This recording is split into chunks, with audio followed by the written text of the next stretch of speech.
প্রথমেই যে কথা বলেছি, সন্তানকে আগে হাফেজ করেন, সন্তানকে আগে কোরআনের পাঠক করেন।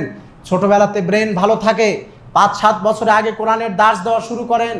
বয়স বেশি হোক সমস্যা নেই, কোরআন পাঠের প্রতি গুরুত্ব আরোপ করে তাকে হেফজ করান। ব্রেন ভালো হলে 2-3 বছরে শেষ হয়ে যাবে, 4 বছর লেগে যাবে, 10 বছর 11 বছর মধ্যে হেফজ কমপ্লিট। ডাক্তারি লাইন, ইঞ্জিনিয়ারিং লাইন, বিসিএস ক্যাডারের আপনি পড়ান, কোনো সমস্যা নেই। তার বিসিএস ক্যাডার হবার পথে কোরআনের সেই শিক্ষা তার জন্য সহায়ক হয়ে দাঁড়াবে, তার জন্য প্রতিবন্ধক নয়। এবং বিশেষ করে আপনার ছেলে ভালো হয়ে গড়ে উঠবে, আপনার ছেলে পাবে এই মর্যাদা। আপনি তার সন্তানকে, আপনি যে টাকা খরচ করে পড়িয়েছেন, কোরআন কিনে দিয়েছেন, আপনি যে আপনার ওই সন্তানকে জন্ম দিয়েছেন হাফেজ একটা ছেলে, এই ছেলের মর্যাদার কারণে আপনার দুনিয়াতে আমল ইবাদত কম থাকতে পারে, কিন্তু আল্লাহ আপনাকে সম্মানের পোশাকটা পরিধান করাবেন। সম্মানিত উপস্থিতি, সুতরাং আমাদেরকে এই হাদিসের থেকে এটাই শিক্ষা নিতে হবে যে কোরআন পাঠ আমাদেরকে করতে হবে, স্ত্রীদের জন্য বাধ্যতামূলক করতে হবে, ছেলে মেয়েদের জন্যও বাধ্যতামূলক করতে হবে। প্রত্যেকটা দিন বাড়িতে যেন কোরআনের তেলাওয়াত হয়। যে বাড়িতে কোরআন তেলাওয়াত হয় না ওই বাড়িতে শয়তানের স্থান, যে বাড়িতে কোরআন পাঠ হয় না ওই বাড়ি শয়তানের বাড়ি, যে বাড়িতে কোরআন তেলাওয়াতের ব্যবস্থা নেই ওই বাড়িটা শয়তানের বাড়ি। বিশ্বনবী সাল্লাল্লাহু আলাইহি ওয়াসাল্লাম বলেছেন, যেই বাড়িতে সূরা আল বাকারা, সূরা আল ইমরান তেলাওয়াত হয় না ওই বাড়ি হচ্ছে শয়তানের বাড়ি। নিয়মিত রাতে ঘুমাবার আগে সূরা আল মুলক তেলাওয়াত করবেন, নিয়মিত মাগরিবের পরে সূরা আল ওয়াকিয়া তেলাওয়াত করবেন, নিয়মিত বাড়িতে সূরা বাকারা, সূরা ইমরান তেলাওয়াত করবেন। বিশ্বনবী সাল্লাল্লাহু আলাইহি ওয়াসাল্লাম আয়াতুল কুরসির ব্যাপারে বলেছেন, যারা আয়াতুল কুরসি পাঠ করবে, যারা আয়াতুল কুরসি পাঠ করবে প্রত্যেকটা 5 ওয়াক্ত সালাতের পরে, বিশ্বনবী সাল্লাল্লাহু আলাইহি ওয়াসাল্লাম বলছেন তার জান্নাত ওয়াজিব হয়ে গেল, শুধু মরল না তাই মানে মরলেই জান্নাত। সুবহানাল্লাহ।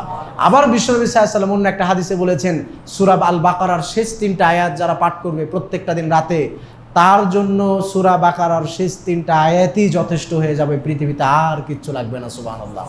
কত ফজিলতের কথা বলেছেন আল্লাহ রাসূল। সুতরাং অন্য একটা হাদিসে আমরা পাই, সহিহ কি জয়ীফ এ বিষয়ে আমি এখন বলতে পারছি না, রাসূল সাল্লাল্লাহু আলাইহি ওয়াসাল্লাম বলেছেন যে কেউ যদি মাগরিবের পরে সূরা আল ওয়াকিয়া তেলাওয়াত করে আল্লাহ সুবহানাহু ওয়া তাআলা তার বাড়ি থেকে অভাব অনটন দূর করে দিবেন। সুবহানাল্লাহ। এই হাদিস যতদূর আমি শুনেছিলাম যে সহিহ বোঝা যায়, কিন্তু আমি এখন স্পষ্ট নই।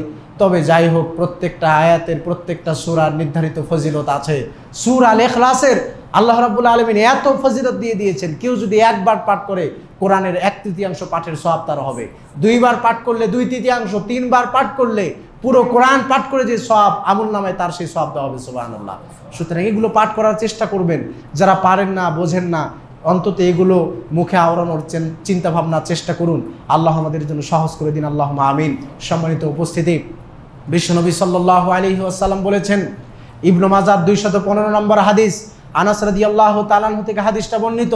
তিনি বলছেন, রাসূল সাল্লাল্লাহু আলাইহি ওয়াসাল্লাম বলেছেন, ইন্না লিল্লাহি আহলিনা মিনান নাস, নিশ্চয়ই দুনিয়াতে মানুষের যেমন খাস লোক থাকে, মানুষের কিছু খাস ব্যক্তি থাকে। চাকরির ক্ষেত্রে, বিভিন্ন কর্মের ক্ষেত্রে উপর থেকে ফোন এসে যাচ্ছে, ওটা আমার লোক, চাকরিটা দিয়ে দিন, হয়ে যায়। দুনিয়াতে ওসিলার মাধ্যমে হয়ে যায়। কিন্তু আল্লাহ বলছেন দুনিয়াতে যেমন এমন খাস লোক থাকে, তো দুনিয়ার মানুষদের মধ্যে হতে আমি আল্লাহর কিছু খাস লোক আছে। আর সাহাবীরা জিজ্ঞাসা করলেন, ইয়া রাসূলুল্লাহ, তারা কারা? আল্লাহ রাসূল তখন বললেন, হুম আহলুল কোরআন ওয়া আহলুল্লাহি ওয়া খাসাতুহু, তারা হচ্ছে কোরআনের পাঠক, এরা হচ্ছে আল্লাহর খাস ব্যক্তি। সুবহানাল্লাহ। এরা খাসভাবে জান্নাতে প্রবেশ করবে। সুবহানাল্লাহ।